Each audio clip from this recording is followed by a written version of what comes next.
¿Qué tal? Les saludamos con muchísimo gusto en estas charlas con el Padre Francisco Ugarte, charlas de profundidad, charlas de temas cotidianos, pero que hacen y suman a la vida misma de las personas. Unas pláticas absolutamente amenas y de toque muy humano. Por eso estoy muy agradecida, Padre, que haya cedido su tiempo para estos diálogos, estas pláticas. Y hay un tema en particular que considero muy importante, pero también muy difícil, porque es algo que aqueja a la sociedad actual, que es el relativismo. Ay, pues empecemos primero. ¿Cómo podemos entender, Padre, qué es el relativismo? Muchas gracias, Alina. Yo también pues agradezco la oportunidad de poder intercambiar ideas sobre temas que tienen pues mucha repercusión tanto en el pensamiento como en la vida de las personas. Y concretamente el tema del relativismo hace referencia a esos dos niveles. Es una forma de pensar y es una forma de vivir. Lo que el relativismo propone es que todo es, valga la redundancia, relativo, es decir, que no hay verdades absolutas, no hay verdades objetivas o definitivas, sino que cada verdad depende de cada persona y por lo tanto cada quien puede pues conducir su vida como quiera hacerlo, porque no hay ninguna guía objetiva de comportamiento que pueda ser de carácter más universal, sino que cada quien pues va a tener su propia forma de pensar y su propia forma de vivir. Y además considero es el centro de tanta confusión también en la sociedad contemporánea, porque pues si cada uno se dice poseedor de su verdad, no sé cuál sería el origen o por qué nos enfrentamos a estas posturas y estos pensamientos, Padre. El origen del relativismo en cada persona puede variar. A veces puede deberse pues a la formación recibida en los años previos, anteriores, porque se recibió precisamente una formación que iba en la dirección de no aceptar verdades definitivas, de pensar que todo pues, es al gusto, digamos, de cada persona, y esa influencia en la educación pues, provocó una postura relativista. También puede ser que el origen esté incluso en el temperamento, una persona que a lo mejor es poco reflexiva, que vive demasiado para los asuntos inmediatos, y eso mismo la puede hacer no tener acceso, digamos, a verdades más sólidas y más profundas, sino acostumbrarse simplemente a algo más de carácter superficial y por lo tanto le resulta más cómodo pensar que cada quien tiene su propia verdad sin tener que llegar a una verdad que sería fruto de una reflexión. Quiere decir que las personas con carencia de formación, son más susceptibles a caer en estos extremos relativistas. Sí, claramente. O sea, superar el relativismo requiere ciertamente un esfuerzo y una convicción.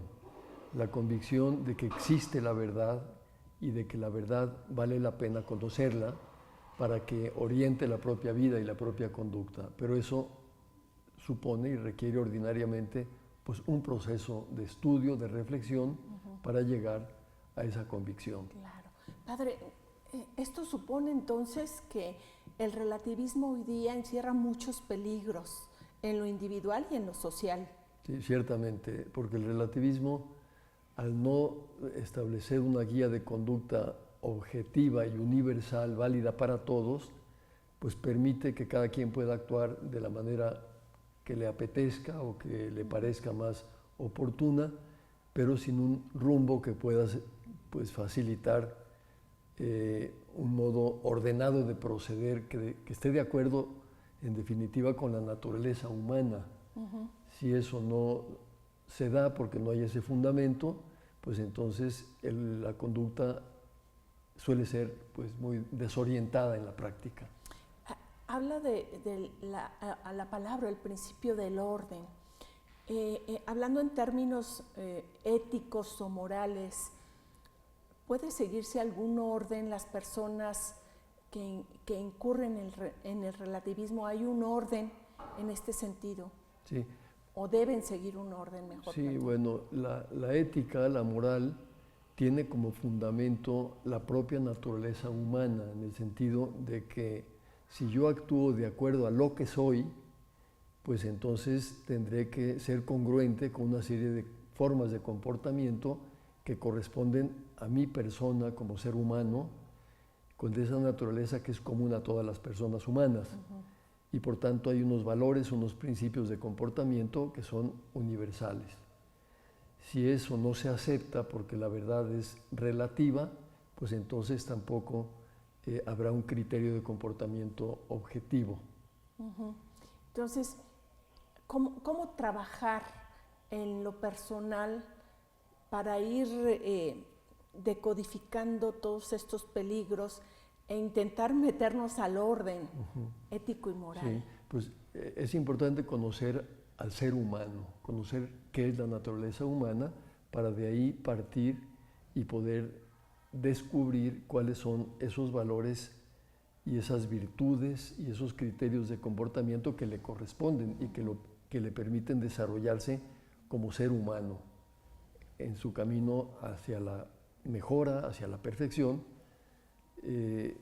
Tiene que ir por ahí, estudiar a la persona humana para conocer cómo debe comportarse. Estos pocos minutos que nos quedan, que son como 3 para cerrar la cápsula, ¿cuáles serían los principales rasgos para identificar o que se identifican?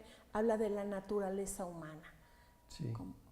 Sí, la naturaleza humana es aquello que tenemos en común todas las personas, es la esencia común a todas las personas humanas y por lo tanto es lo que de común tenemos todos y por lo tanto de ahí derivan unos principios de comportamiento también comunes, por ejemplo respetar al prójimo, evitar el robo, son consecuencias de la dignidad propia de la persona humana.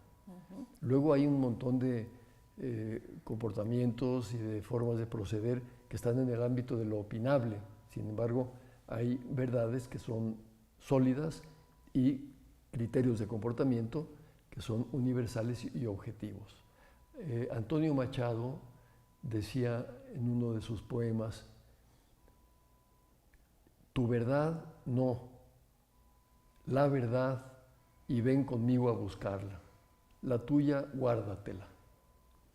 No, pues qué hermoso. ¿Verdad? En esas palabras estaba subrayando que lo importante no es lo que a mí me parezcan las cosas, sino lo que las cosas son objetivamente. Son objetivas y en la búsqueda común también.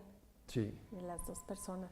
Pues qué bella manera de cerrar esta cápsula, este diálogo, hablando hoy acerca del relativismo, que nos da para continuar.